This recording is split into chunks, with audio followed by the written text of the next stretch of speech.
अस्सलाम वालेकुम नाजरीन, एक नए प्रोग्राम में आप सबको खुशामदीद कहता हूँ। डॉक्टर साहब आपको भी खुशामदीद कहता हूँ।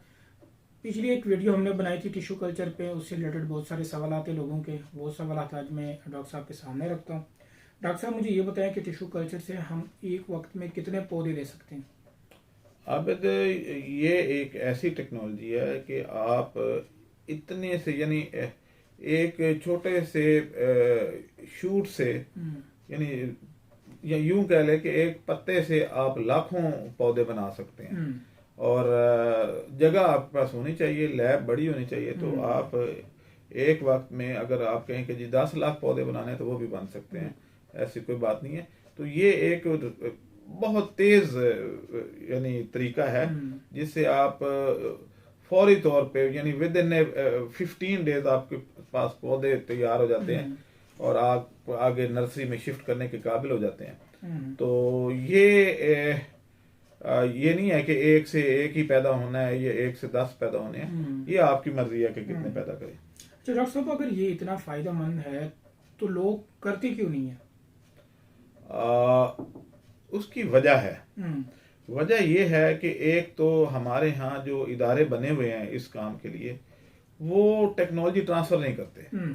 मसलन अगर कोई रिसर्च ओरिएंटेड इदारा बना हुआ है तो एक तो ये है कि वो अपने गेट से ही अंदर आपको नहीं आने देगा, वहां पे गार्ड खड़े होंगे जैसे अंदर कोई एटम बम बन रहा है। तो हालांकि उनका मकसद तो ये है कि इस तरह की रिसर्च को फार्मर तक पहुंचाएं, लेकिन वो रिसर्च को छुपाते हैं, अपने पास रखते हैं कि ये ना हो कि ये आगे चला जाए तो हमारा इदारा जो है वो उसकी जरूरत ही ना रहे, और वो बंद हो जाए तो हमारी तनख्वाह कहाँ से आएगी, हमारी तरक्कियां, ये गाड़ियां, ये सारा कुछ, ये फिर कहाँ से आएगा। तो इसलिए ये जो टेक्नोलॉजी को आम नहीं किया गया। बाकी जहां तक नीदरलैंड या हॉलैंड का या यूरोप का है तो वहां पे तो ये आम है। वहां पे तो यानी हर अच्छा फार्मर जो है वो टिश्यू कल्चर करता है। लेकिन हमारे मुल्क में इसकी जरूरत हमारे मुल्क में थी, लेकिन हम नहीं करते। और इसमें आपके पौधे पे कोई ज्यादा कॉस्ट भी नहीं आती।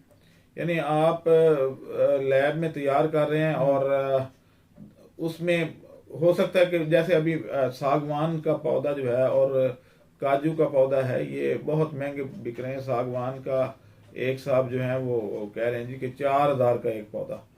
तो 4000 का एक पौधा जो है वो अगर हम 400 रुपए में पैदा करके दे दें तो मेरा ये ख्याल है कि वो हर बंदा लगवाएगा। और सागवान की लकड़ी आपको पता है कि कितनी महंगी है।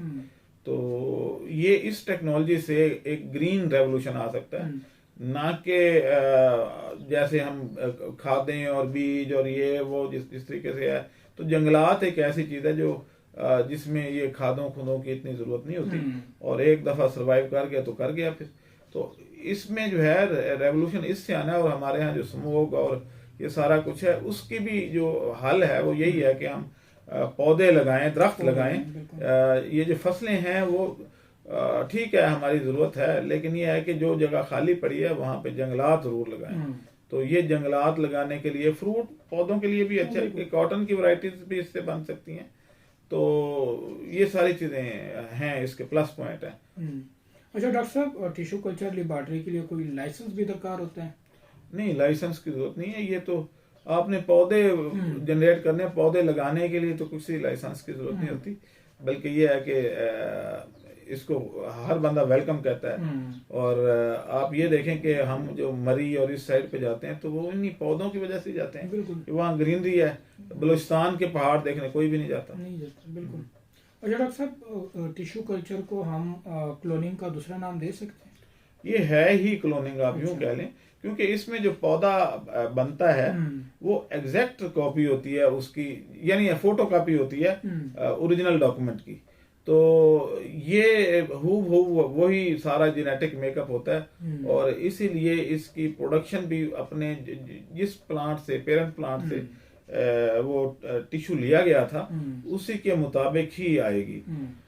और इसीलिए जो है टिश्यू को सिलेक्ट करते वक्त वो पौधा सिलेक्ट करना चाहिए जो बहुत ज्यादा प्रोडक्शन देता हो, कद अच्छा हो, प्रोडक्शन देता हो, फास्ट ग्रोथ हो। तो ये नहीं है कि हर राह जाते पौधे से आप टिश्यू कल्चरिंग स्टार्ट कर दें। उसकी सिलेक्शन जो है वो सबसे इम्पोर्टेंट है कि आप टाइम भी ज़ाया करें, आप केमिकल भी ज़ाया करें, लैब भी बनाई हुई है, और पता चले जी कि आपने जो है वो चौधरी बूटे के डेरे से उठा के तो एक पौधे को क्लोनिंग कर लिया, तो वो हो सकता है बहुत ही आम सा पौधा हो। तो इसलिए पहले सिलेक्ट किया जाता है पौधे को, उसकी जो फ्रूट को चेक किया जाता है कि वो कैसा है, अगर उसकी परफॉर्मेंस अच्छी है तो फिर आप उससे करते हैं। अच्छा डॉक्टर साहब, आपकी जो ट्रेनिंग आ रही है टिश्यू कल्चर पे, उसी में आप ये चीज सिखाएंगे कि इनकी सिलेक्शन किस तरह करें?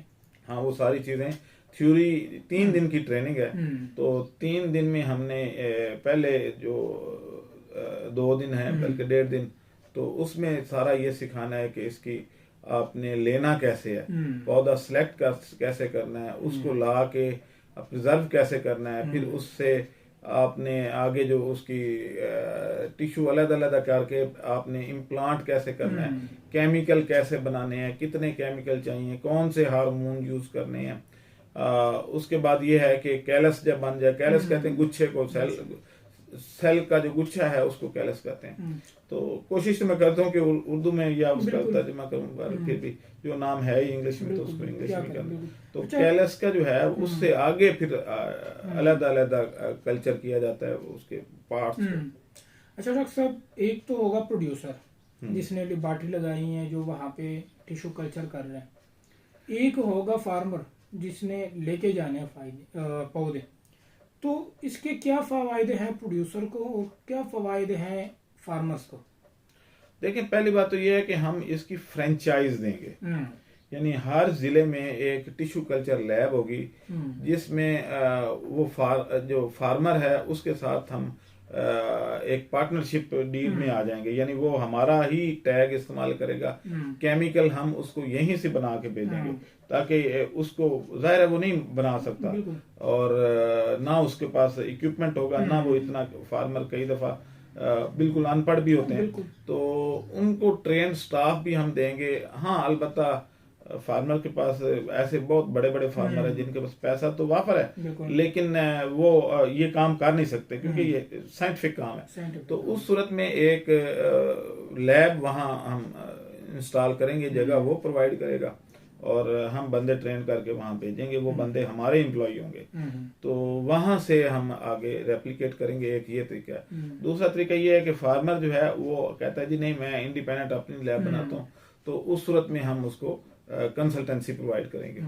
तो तीसरी सूरत यह है कि हमारे पास से आप कैलस बना हुआ ले जाएं, और आगे जो है उसको बाइफरकेट करके आगे जो है वो थोड़ा आसान होता है प्रोसेस, तो वो कर लें। डॉक्टर साहब थैंक यू। ये कुछ सवाल थे हमारे व्यूअर्स के जो आपके सामने मैंने रखे।